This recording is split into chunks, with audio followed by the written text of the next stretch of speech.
Hola amigos, bienvenidos a un video más de matemáticos. Como ustedes ya saben, yo soy Alex y el día de hoy quiero que me acompañen para que aprendamos cómo hacer algunos de los cálculos que aparecen publicados en los tabulados del sitio web del INEGI. Para hacer este ejercicio vamos a utilizar la Encuesta Nacional de Calidad e Impacto Gubernamental, la famosa ENSIG 2023, y tiene un doble propósito, ¿saben? Durante 2023 la falta de agua fue un problema que se acentuó de manera superlativa en varias entidades federativas, particularmente aquí en Iztapalapa, en donde yo vivo, pues bueno, es un común denominador, así que no nos quede de raro. Pero quiero contrastar o quiero enseñarles cómo es que el INEGI obtiene esos datos y pues para ver que en efecto los datos que aparecen en sus bases de datos son los que publican.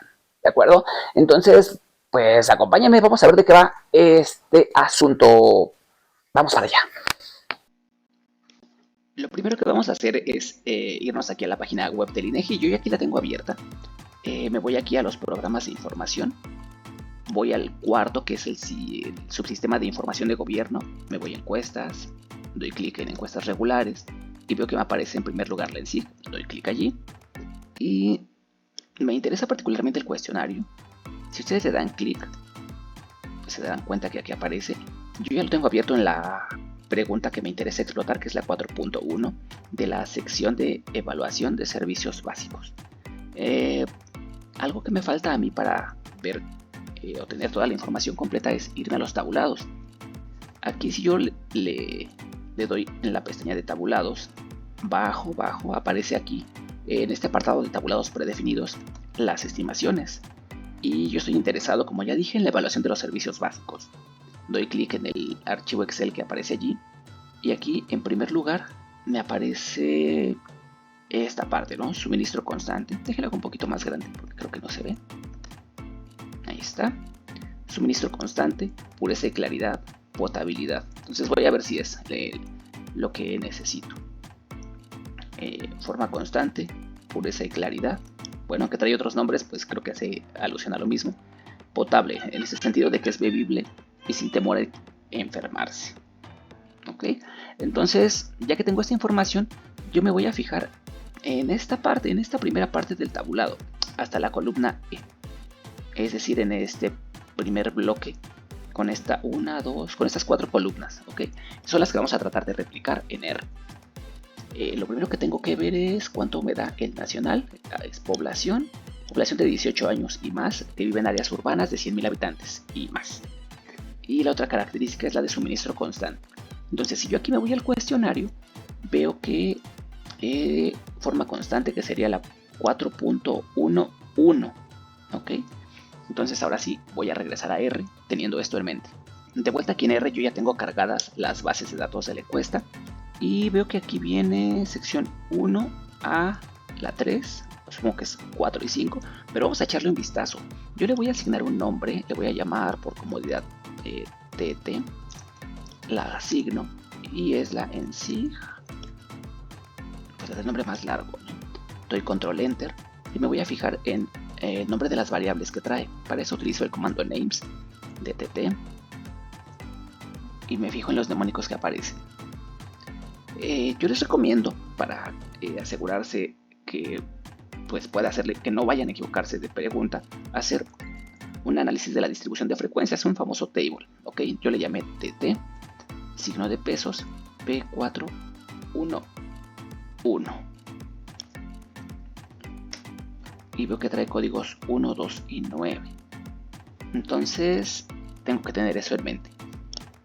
La otra cosa que yo tengo que observar aquí es qué ponderador voy a utilizar. En este caso, estas encuestas, como son probabilísticas, traen un ponderador que se le suele poner factor de expansión o FACEXPA o algo por el estilo.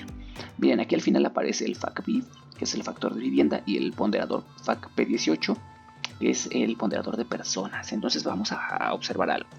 Hago la suma de ese ponderador, TT, FACP18. Veo que me da 52.518.525.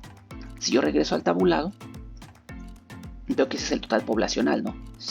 52.518.525. Nosotros estamos interesados en datos en específico, entonces aquí lo pongo como comentario para que no se nos vaya a olvidar qué es lo que estamos haciendo. ¿Ok? Ahora bien, yo estoy interesado también en obtener la información por entidad. Entonces necesito definir esas etiquetas. Yo les voy a llamar estados. Aquí yo ya tenía una lista de estados, solamente los pego y corro esa parte. Lo que voy a hacer ahora es definir las variables que corresponden a los totales que aparecen en el tablado. Yo ya le eché un vistazo, ya vi qué pregunta es más o menos. Ya me fijé cómo obtener por aquí el dato nacional, que son estos 52 millones. Y pues vamos a hacer esa primera celda, pero un poco más en forma. Para eso yo voy a utilizar una librería que se conoce como Tidyverse. Library. Tidyverse. Tidyverse, aquí está. Control Enter. Y ahora sí, la primera celda que voy a calcular es la que corresponde al dato nacional. Ok, entonces déjenme hacer aquí una corrección. Yo voy a reasignar a mi tabla de T como T7 solo por comodidad, para tener nombres que sean fáciles de ubicar y no nos hagamos bolas. Ahora lo que voy a hacer es utilizar el comando mutate. Lo que hace el mutate es que les va a crear esa variable nueva a la cual yo voy a llamar todos de total. Y utilizo la instrucción case_when. En código base esa parte es el famoso if else, pero en este caso la sintaxis es ligeramente diferente. El case_when lo voy a utilizar y cuando el factor P18, que es el factor de personas NA, le voy a poner un 0 y en otro caso voy a asignar el factor. Ahora lo que voy a hacer es seleccionar ese tot y voy a hacer esa suma de ese tot. Entonces observen que yo aquí corro esa instrucción y me fijo cuánto me da el nacional. Y veo que me da en efecto esos 52.518.525. Ese es el primer dato que aparece en el tabulado. La pregunta que sigue es ¿cómo obtengo entonces los datos de las entidades federativas de esa primera columna? Porque yo obtuve el dato que está hasta arriba, pero ahora pues necesito obtener todos los de abajo. Entonces yo aquí repito lo mismo, me fijo primero en la información del cuestionario para saber qué pregunta en concreto usar. Yo ya sé que es la 411 y entonces hago pues algo similar a lo que ya hice, poniendo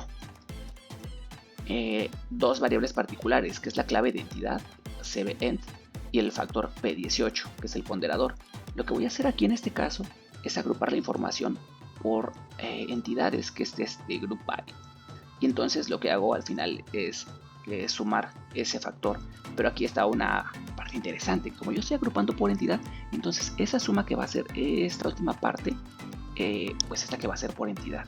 Entonces corro esa parte, pongo C1 haciendo alusión a la columna 1 y veo que en efecto para la entidad 01 me da 310.127, para la entidad 2 me da 2.127.539. Entonces si yo voy al tabulado puedo ver esa parte. Ahora bien, yo ya tengo el dato nacional, que le puse nacional 1, y tengo los datos de las entidades que aparecen en la primera columna. Lo que resta hacer es ponerlos de una manera adecuada, en forma de data frame. Entonces los coloco en una sola columna. El dato nacional y el de las entidades. Para hacer esto voy a utilizar la instrucción rbind, ¿ok? Rbind del dato nacional y de C1 segunda entrada. Observen esto. Yo aquí le estoy poniendo C1 y la segunda entrada. ¿Por qué? Porque este C1 en realidad tiene dos columnas, que es la clave de la entidad y la suma que yo puse. Aquí ustedes pueden ponerle un nombre que ustedes quieran. Yo por comodidad no lo hice para evitar después reasignar nombres y demás. Entonces solo es una cuestión como de estrategia. Doy control enter y aquí en la consola pongo columna 1 y vean ustedes que aquí ya me pegó hasta arriba el dato nacional. Yo sé que son para México 32 entidades federativas, más el dato nacional tiene que ser 33. Me puedo dar cuenta aquí, ¿ok? Muy bien. Ahora pues lo que resta hacer es obtener la información del resto de las columnas, ¿no? Eso lo hago aquí. Pongo este gatito y esta parte, este texto. Ahora, para la segunda columna numérica vamos a definir una bandera usando de nueva cuenta la pregunta P411. La estrategia es básicamente lo mismo, nada más que con ciertas variaciones en la estructura, aunque no es tan grande. Entonces fíjense, yo a la base le llamé base 7. Voy a crear una variable utilizando mutate. Esa variable pues yo le pongo el mismo nombre tot, y le pongo aquí que cuando la pregunta 411 es 1, me ponga un 1, y en otro caso que me asigne un 0. Hago esa suma ponderada. ¿Por qué? Porque aquí yo estoy poniendo puros unos. Para que me dé el total yo tengo que utilizar el factor de expansión correspondiente. Entonces corro esa instrucción. Nacional 2. Y veo que me aparece este 27.490.022. De nueva cuenta, si yo me voy al tabulado, puedo ver que en efecto ese dato es el que aparece publicado en el tabulado oficial. Al igual que antes, ahora para continuar con esa construcción de la segunda columna, pues yo pego aquí el código que ya traía precargado de tanto la base T7, utilizando mutate para crear la variable tots1, y la tots1, cuando la pregunta 411 es 1, le va a poner la bandera de 1, y en otro caso le va a poner un 0. Agrupo por entidad, y al final de cuentas hago la suma ponderada de la bandera por el ponderador. Ok, pongo C2 y armo otra vez como anteriormente lo hice la columna 2.